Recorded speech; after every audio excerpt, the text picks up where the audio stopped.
Я работаю в криптовалюте. Hi, I'm Satoshi Nakamoto. Welcome to my news channel about cryptocurrency, where the most relevant news and promising projects will be covered. Lorenzo as a Bitcoin liquidity finance layer. How does this approach differ from the classic approach? A whole yield architecture is gradually emerging around Bitcoin, from simple storage to L2 staking, restaking, lending, and derivatives.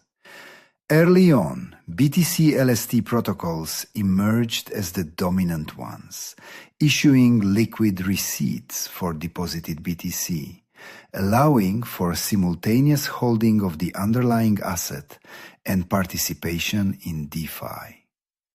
The Bitcoin Liquidity Finance Layer concept, which includes Lorenzo Protocol, Bank, aims to take things a step further, not simply tokenizing staked BTC, but transforming its liquidity into a manageable financial layer on top of the entire ecosystem. To understand the differences, it's helpful to recall how classic BTC-LST protocols are structured. The user deposits BTC, either natively or via a bridge. The protocol incorporates this BTC into the yield-generating infrastructure, for example through validators or nodes, and in return issues a liquid token representing the pool stake. This token can be used as collateral for loans, or simply held as BTC plus yield. Almost no complex logic is required. The main advantage of this approach is simplicity. The asset becomes a single, understandable unit of account, which appreciates over time relative to the original BTC due to accumulated yield. The disadvantage is its single linearity. The owner of an LST token essentially receives one source of income, the base rate, and if they want more, they are forced to navigate protocols, pledging LST for loans, using it in farming, or using it in derivatives. In other words, liquid staking only solves the first step. It makes BTC live in DeFi, but does not control how this liquidity is used further. The Bitcoin Liquidity Finance Layer approach, as explored by Lorenzo Protocol, attempts to close this gap. The idea is that the protocol ceases to be simply an LST factory and becomes a Bitcoin liquidity coordinator. It not only accepts BTC and issues derivative tokens, but also decides how to distribute liquidity across lending, market making, derivatives, structured products, and other income sources. In this logic, Bank is no longer simply a stake receipt, but the key to participation in a more complex financial layer. The classic BTC-LST protocol most often focuses on a single basic income mechanism: staking income, node income, and the fixed conservative scenario. The Bitcoin Liquidity Finance Layer, on the other hand, is designed for multi-sources. Income can be generated from several strategies simultaneously, and the architecture itself allows for the constant reconfiguration of liquidity depending on market conditions. This is starting to look more like an on-chain fund for BTC liquidity than simple staking. An important difference lies in how the derivative token is designed. LST is typically conceived as a universal BTC substitute for DeFi. Take this token instead of Bitcoin and do the same with it. In the Liquidity Finance Layer model, a token like Bank is often associated not only with the right to a basic income, but also with the right to participate in strategy management, risk distribution, and the choice of where liquidity will be directed. It is no longer just a technical asset, but a coordinator of the interests of different groups of participants. In terms of risk management, the approaches also diverge. In the classic BTC-LST protocol, the main risk is custodians, validators, bridges, and the smart contracts of the staking itself. In other words, it is concentrated in the bottom layer. The liquidity finance layer has greater risks, but they are more differentiated.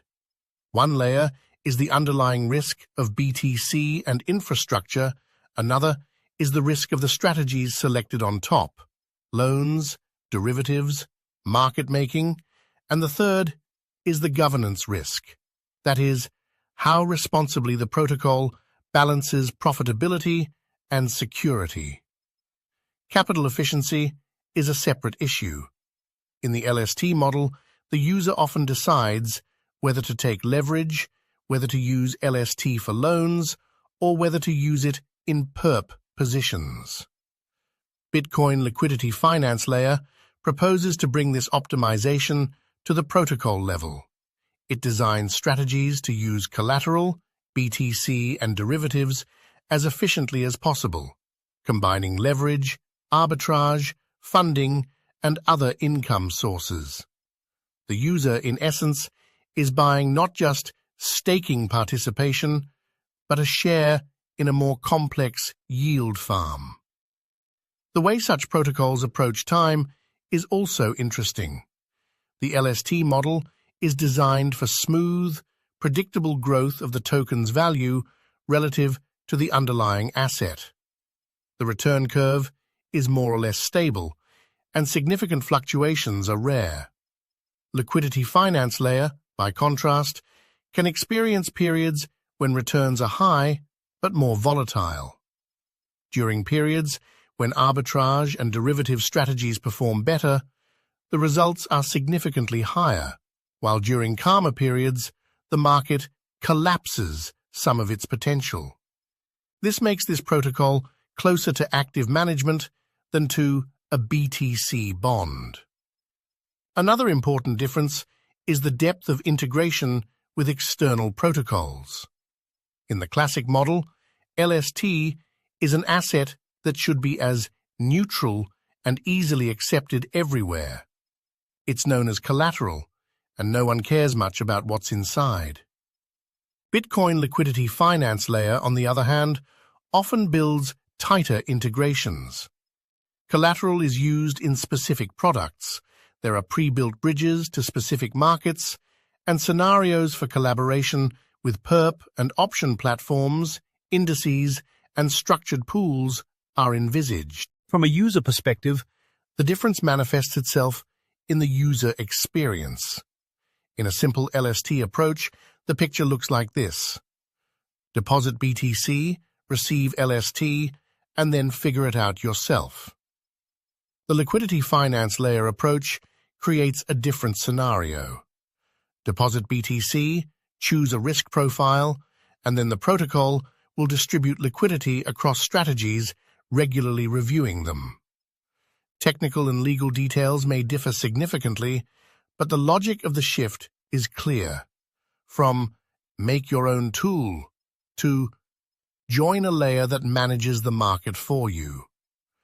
Of course, we mustn't forget the cost of such complexity.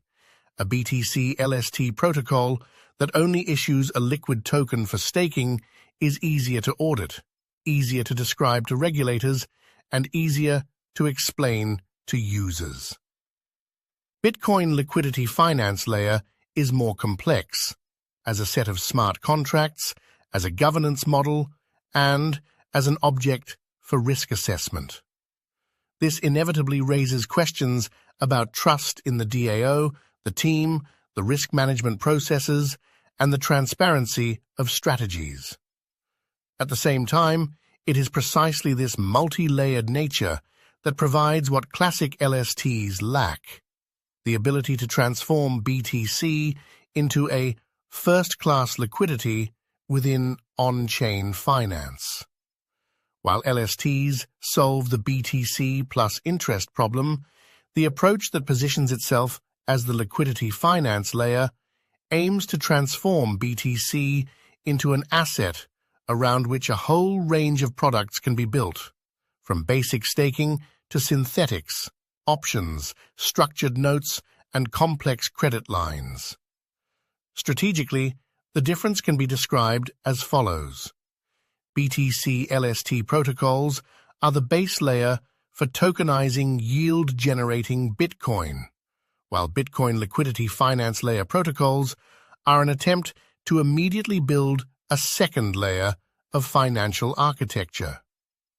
In this picture, #Lorenzo protocol is no longer just a token for participation in a single pool, but the key to participation in a broader system where liquidity, risk, and income are distributed and reshaped on the fly.